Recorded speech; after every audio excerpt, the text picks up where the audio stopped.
May Lady Glitter Sparkles pa dyan. Pangdiinan po yan, pampustura po talaga. Meron tayong tatlong samba. What makes us so excited is yung mga ukay. Kasi sa ukay, nandun po yung mga malakas.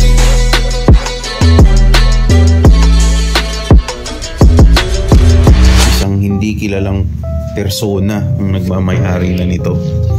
So yun, sayang, hindi na po wala na po tayong access dyan. So ito po, new arrivals na naman. Papakita ko lang mabilisan. Karamihan po dyan mga pambabae. Yun, nandito na naman po yung mga top grades natin na mga J1 low, tas mga SB.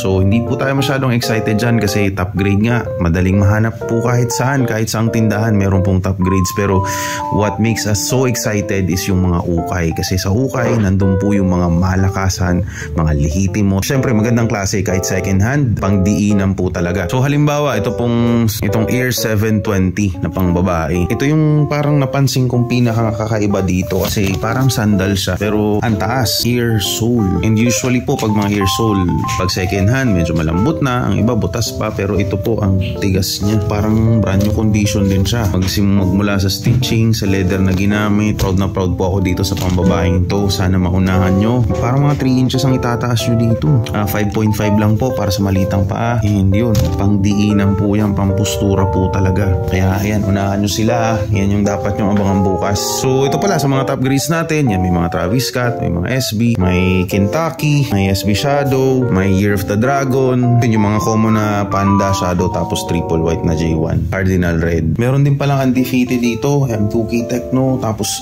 meron tayong dalawang Cortez dun sa mga mahilig na mga ito, kitong Cortez na to. Medyo maliit lang. Ito, kakaibang Cortez, Hawkins. Meron tayong tatlong samba. Tapos yun, may mga Converse tayong ganito. Parang may 3 inches ang taas.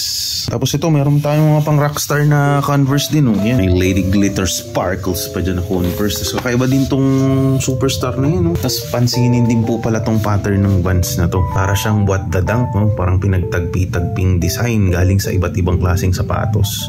Tapos ito, parang pinaliguan ng strap. 5 ay 4. So yan po, makakabuelo yung mga taong maghahanap ng mga pambabae. And dito po yung mga nasa right, ang iba po dyan yung arrivals din. So yan, may idea na kayo kung ano yung aasahan yung nandito ngayon and kung ano yung mamamay nyo sa live namin pagkagabi.